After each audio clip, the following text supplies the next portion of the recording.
अस्सलाम वालेकुम। उर्दू कहानी में खुश आमदीद। आज की कहानी का उन्वान है हवसप्रस्त और तहरीर है आसमा ज़ैदी की। सलमा एक इंतहाई मेहनती और फ़र्ज़ शनास लड़की थी। उसने एक नहायत गरीब ख़ानदान में आंख खोली थी, मगर ये वालिदैन के रिज़्क़ हलाल और उनकी अच्छी तरबियत का नतीजा था कि उसने शुरू से ही पकीज़ा सोच को परवान चढ़ाया और मेहनत और जहद मुसलसल पर यकीन रखा। सलमा के वालिद एक मुकामी फर्म में मामूली मुलाजिम थे और वालदा मुकम्मल तौर पर एक घरेलू खातून, जिनकी सोच अपने घर से शुरू होती और वहीं पर ख़त्म। बाहर की दुनिया के बारे में वो मुकम्मल तौर पर नाआशना थी। मिसेस जब्बार एक सीधी सादी खातून थी, जिन्हें अपने बच्चों को तालीम दिलवाने का शौक़ जुनून की हद तक था। यही वजह थी कि नामुसादत हालात के बावजूद भी जब्बार साहब ने अपने बच्चों को हस्बे तौफीक स्कूलों और कॉलेजों में पढ़ाया। सलमा उनकी बड़ी बेटी थी। इसके बाद आमिर और शाहिद। तीनों बहन भाइयों में 2 साल का फ़र्क था। सलमा ने मैट्रिक के बाद FA और BA भी इम्तियाजी नंबरों से पास किया। आगे वो MA एजुकेशन की तैयारी कर रही थी कि शाहिद से शादी हो गई। शाहिद बुनियादी तौर पर एक शरीफ और मुहज़्ज़िब इंसान था। उसने सलमा के साथ बहुत अच्छा सलूक किया और वक्ती तौर पर उसे भी यही महसूस हुआ कि उसकी तकलीफ़ों के दिन कट गए हैं, मगर जल्द ही उसे अपनी खुशफहमी का एहसास हो गया जब उसके ससुराल वालों ने अपने रंग दिखाने शुरू कर दिए। उसकी सास और एक नंद ने सही मायनों में उसका नातका बंद कर दिया। सलमा ना सिर्फ पढ़ाई में अच्छी थी, बल्कि उसकी अम्मी ने उसे घर गृहस्थी के रमूज़ भी बखूबी सिखाए थे। खानादारी, सिलाई कढ़ाई, सलीका गर्ज, हर शोबे में वो ताक थी, मगर उसके ये असलूब सास, नंद और हत्ता के देवरों को भी कतन नज़र न आते थे, बल्कि वो वक्तन फ़वक्तन उसे बदसलीका, जाहिल, गवार और गरीब जैसे अलक़ाबा से नवाजा जाता था। उसे इस बात पर हैरत होती थी कि उसने अपने वालिदैन और उस्तादज़ा को यही कहते हुए सुना था कि तालीम ही असली दौलत है। रुपया पैसा तो आनी जानी चीज़ है, तो फिर इसे गुर्बत का ताना क्यों दिया जाता है। आहिस्ता आहिस्ता इसे इस बात का एहसास होना शुरू हुआ कि इस मुआशरे में ज़िंदा रहने के लिए दौलत की अहमियत भी अपनी जगह मुसल्लम है, लेकिन ये इसके वालिदैन की पाकीज़ा तरबियत और रिज़्क़ हलाल का नतीजा था कि वो दौलत के हसूल के लिए कभी भी गलत रास्ते के बारे में नहीं सोचती थी। कुदरत ने भी इसे अपनी हालत को बेहतर बनाने में मदद दी। सच कहते हैं कि नियत नेक हो और इंसान का अज़म सच्चा हो तो अल्लाह ताला गैब से ऐसी इमदाद मुहैया करते हैं जहाँ से उसे गुमान भी नहीं होता। एक दिन सलमा की एक पुरानी सहेली उसे मिलने आई। इसकी हालत देखकर और ख़ास तौर पर इसके ससुराल वालों का रवैया देखकर उसे बहुत अफसोस हुआ। सलमा भी उससे सच को छुपा ना पाई और उसने रोते हुए अपनी तमाम दास्तान गम उसे सुना डाली। रज़िया उसकी हमदर्द सहेली थी। उसने मशवरा दिया कि वो इलामा इकबाल ओपन यूनिवर्सिटी की फासलाती तालीम की सहूलत से फ़ायदा उठाए और अपना MA मुकम्मल करे। इस तरह वो घरेलू काम भी कर सकेगी और अपनी तालीम भी बढ़ा लेगी। चुनाचा उसने बहुत बचत करके और अपने शोहर की रजामंदी से वहाँ अप्लाई कर दिया। सास को पता चला तो उसने आसमान सर पर उठा लिया कि अब घर का काम कौन करेगा, घर की जिम्मेदारी कौन उठाएगा। तो शाहिद ने उन्हें समझाया कि इस निज़ाम में सलमा को यूनिवर्सिटी जाना ज़रूरी नहीं, इसलिए वो घर के कामों को भी सरअंजाम देती रहेगी। सलमा सिलाई कढ़ाई में माहिर तो थी ही, अल्लाह ने उसकी एक और तरीके से भी मदद फरमाई। वो कुछ इस तरह कि उसके घर के करीब ही एक बुटीक शुरू हुआ और उसकी मालकिन को कपड़ों की सिलाई करने वाली कुछ माहिर ख़वातीन की ज़रूरत थी।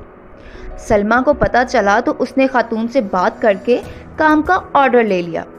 घर की सिलाई मशीन पर उसने मोटर लगवा ली और साथ ही उसकी अच्छी तालीम और रिकॉर्ड की वजह से करीबी पोश इलाके के कुछ बच्चों ने उससे ट्यूशन लेना शुरू कर दी। उसने उन्हें इतने अच्छे तरीके से पढ़ाया कि वो इसके गर्दीदा हो गए। जब उसकी सास और देवरों ने देखा कि वो घरेलू काम करने के साथ साथ पैसे भी कमा रही है, तो उन्होंने सख्ती भी कुछ कम कर दी। वो लालची लोग थे। शाहिद के अलावा दोनों देवर पढ़ाई में बिल्कुल पैदल थे। سلمیٰ نے ان کو پڑھانے کی بہت کوشش کی مگر وہ بگڑ چکے تھے، اور اسی طرح اس کی نند بھی میٹرک کر کے گھر میں فارغ تھی اور اسے سارا دن تیار ہو کر ٹی وی دیکھنے کے علاوہ اور بھابھی کی شکایتیں لگانے کے علاوہ کوئی کام نہ ہوتا تھا۔ سلمیٰ کی ماں جب یہ ساری صورتحال دیکھتی تو اسے بہت رنج ہوتا، مگر پھر شاہد کی شرافت اور اس کے حسن سلوک کو دیکھتے ہوئے اسے کسی حد تک صبر آ جاتا اور وہ اپنی بیٹی کے اچھے نصیبوں کی دعائیں کرتی ہوئی چلی جاتی۔ شادی کو 2 سال گزر گئے۔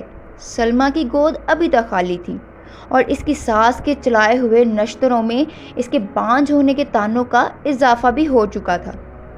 اسی دوران اس کا ایم اے بہت اچھے نمبروں سے پاس ہو گیا تھا اور اس نے اسپیشلائزیشن کے لیے آگے اپلائی کر دیا۔ شاہد کی بھی پروموشن ہو گئی۔ سلائی اور ٹیوشن کا کام بہت بڑھ گیا تھا، مگر سلمیٰ کو جیسے اللہ نے بہت حوصلہ دیا تھا، وہ چپ چاپ اپنے سسرال والوں کے مظالم برداشت کرتی اور اپنی ساری کمائی ان کے حوالے کر دیتی۔ شاہد یہ سب کچھ دیکھتا تھا، مگر ماں، بہن اور بھائیوں کے آگے بولنے کی ہمت اس میں نہ تھی۔ گھر کا بوجھ کم کرنے کے لیے اس نے بھی شام کو ایک فیکٹری میں جانا شروع کر دیا تھا۔ اسی دوران حکومت کی طرف سے اسکولوں کے پرنسپل اور سینئر اساتذہ کی خالی نشستوں کا اشتہار اخبار میں چھپا۔ تجربہ نہ ہونے کی وجہ سے سلمیٰ پرنسپل کی سیٹ کے لیے تو اپلائی نہ کر سکی، مگر اس نے سینئر ٹیچر کی پوسٹ کے لیے فارم جمع کرا دیا۔ ساتھ ہی اس کا ایم فل بھی مکمل ہو رہا تھا۔ اسے منتخب ہونے کی نوید مل گئی، مگر اسے جو سیٹ ملی وہ سندھ پنو عاقل میں تھی۔ اس نے اپنے شوہر سے بات کی اور شاہد نے کچھ دن گزرنے کے بعد اپنے گھر والوں کو آمادہ کر لیا۔ ان لوگوں کو محض پیسے سے غرض تھی، اس لیے کچھ جدوجہد کے بعد وہ مان گئے تھے۔ شاہد نے اپنے گھر والوں کے علم میں لائے بغیر اسی علاقے میں ٹرانسفر کی کوشش کی اور اپنے افسرانے بالا کی منت سماجت کرنے کے بعد اپنی ٹرانسفر کرانے میں کامیاب ہو گیا۔ خدا نے جیسے ان دونوں کو صبر اور اچھی نیت کا ثمر دیا، جیسے ہی وہ دونوں پنو عاقل شفٹ ہوئے، سلمیٰ کی گود بھی ہری ہو گئی۔ 5 سالہ تجربہ مکمل ہونے پر اس نے پرنسپل کے لیے درخواست دی اور تحریری امتحان بھی پاس کیا۔ اچھے تعلیمی کیریئر اور شاندار ریکارڈ کو مد نظر رکھتے ہوئے انٹرویو پینل کے اراکین نے کامیاب امیدواروں میں اسے پہلے نمبر پر منتخب کیا۔ اس دوران اللہ نے اسے ایک بیٹے اور بیٹی سے بھی نواز دیا تھا۔ شاہد نے اپنی بہن کا رشتہ دفتر کے ایک عمر رسیدہ کلرک سے کروا دیا اور اپنے بھائیوں کو قرضہ لے کر باہر بھجوا دیا۔ باہر کے دھکے کھانے سے ان کی بری عادتیں بھی کم ہوئیں۔ وہاں ان کو مزدوری کرنا پڑی۔ اپنے ماں اور باپ کو شاہد نے ساتھ رکھ لیا۔ بیٹی کی شادی اور 2 نکمے بیٹوں کو باہر بھجوانے کی وجہ سے اب اس کے طرز عمل میں بھی تبدیلی آ چکی تھی۔ سلمیٰ اور شاہد نے نیک نیتی سے اپنے فرائض نبھائے، اپنے بہن بھائیوں کی مدد کی اور جہد مسلسل سے اپنے حالات کو سنوارنے کی صحیح کی، جس کا نتیجہ انہیں معاشرے میں ایک باعزت مقام کی شکل میں حاصل ہوا۔